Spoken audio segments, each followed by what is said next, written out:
اعوذ باللہ من الشیطان الرجیم، بسم اللہ الرحمن الرحیم۔ معزز سامعین، آج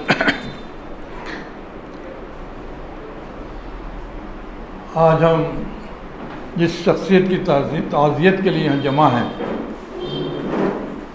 سیدھی سی بات ہے کہ ایک چھوٹا سا جلسہ ان کی شخصیت کی عکاسی کے لیے میں نہیں سمجھتا کہ اس کا حق ادا ہو جاتا ہے۔ ان پر تو بڑے مقالات لکھنے کی شخصیت ہے، ان کی جو تحریریں ہیں، جنہوں نے اس کو پڑھا ہے، جنہوں نے ان کو سمجھا ہے، اس کو بڑے آسان انداز میں لوگوں تک پہنچانے کے لیے کسی بڑے سیمینار کی ضرورت ہوتی ہے۔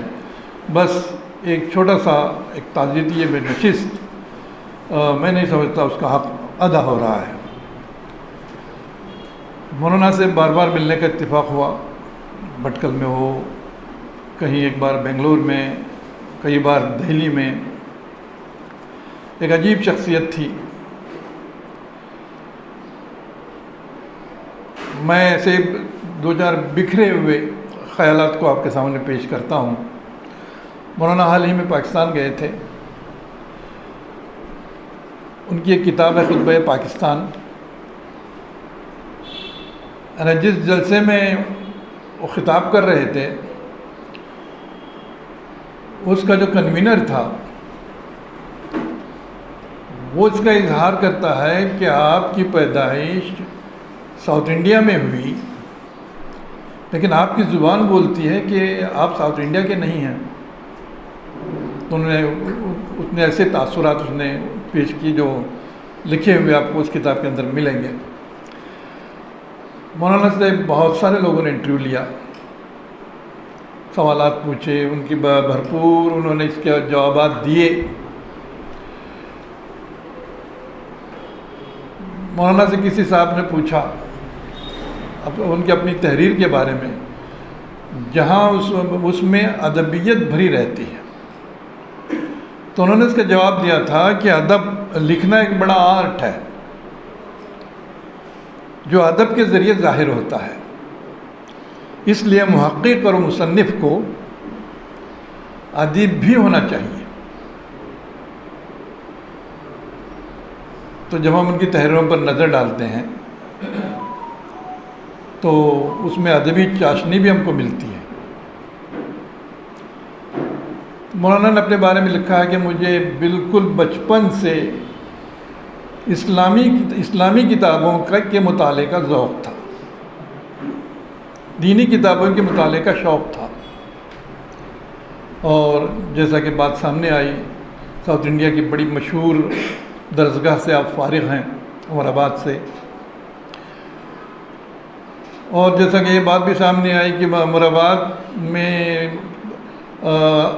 اپنی تعلیم مکمل کر کے پھر وہاں سے ہجرت کی، تو اپنا سب کچھ چھوڑ چھاڑ کر، خاندان بھی وہی رہا، سب وہی رہے، اور آپ نے دلی کا رخ کیا، شمالی ہندوستان کا رخ کیا اور وہیں کے ہو کے رہے۔ اس لیے ان کی زبان میں ساؤتھ انڈیا کی وہ باتیں نہیں نظر آتی ہم کو جو دلی اور لکھنؤ کے لوگوں کی نظر آتی ہے۔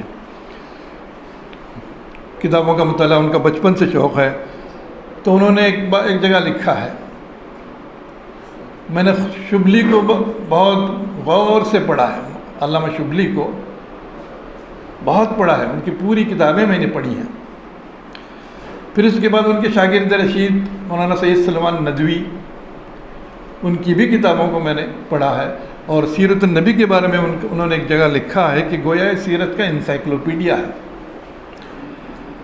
اور پھر سیرت کے وسیع مطالعے کے بعد ایک نچوڑ مولانا سید سلمان ندوی نے خطبات مدراس میں پیش کیا۔ یہ سب مطالعے کی کتابیں ہیں، قابل مطالعہ کتابیں ہیں۔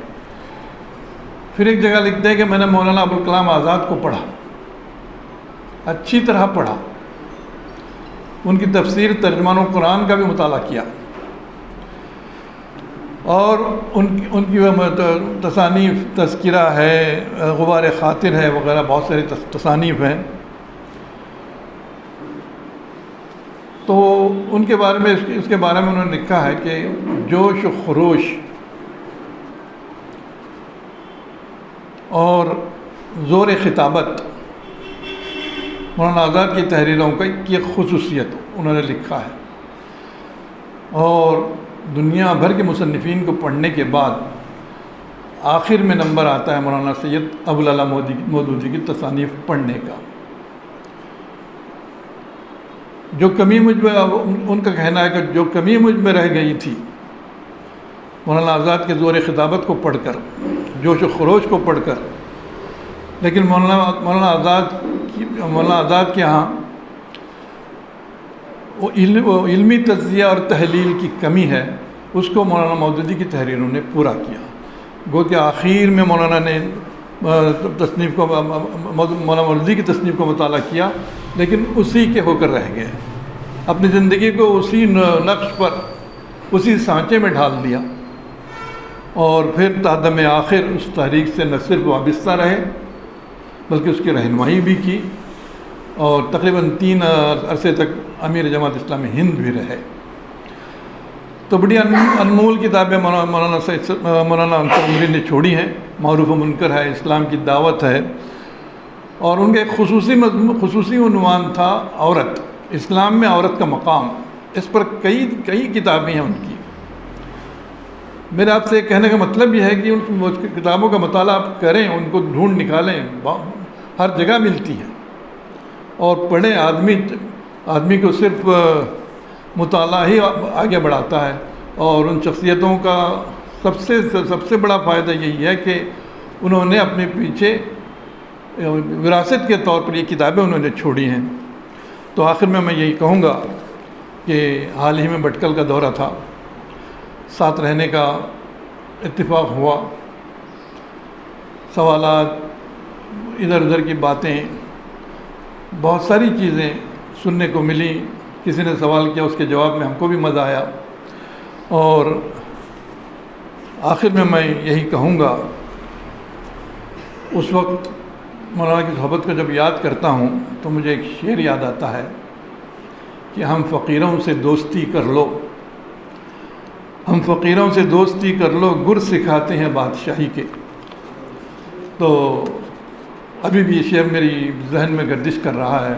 واقعی اس فقیر کے پاس بادشاہی کے گر تھے، جسے ہم کو حاصل کرنا تھا، ہم حاصل نہیں کر سکے۔ اس دنیا سے اب رخصت ہو چکے ہیں۔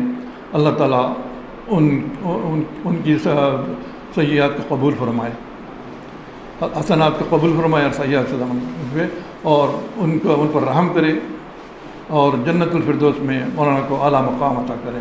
وآخر دعوانا ان الحمد للہ رب العالمین۔ السلام علیکم۔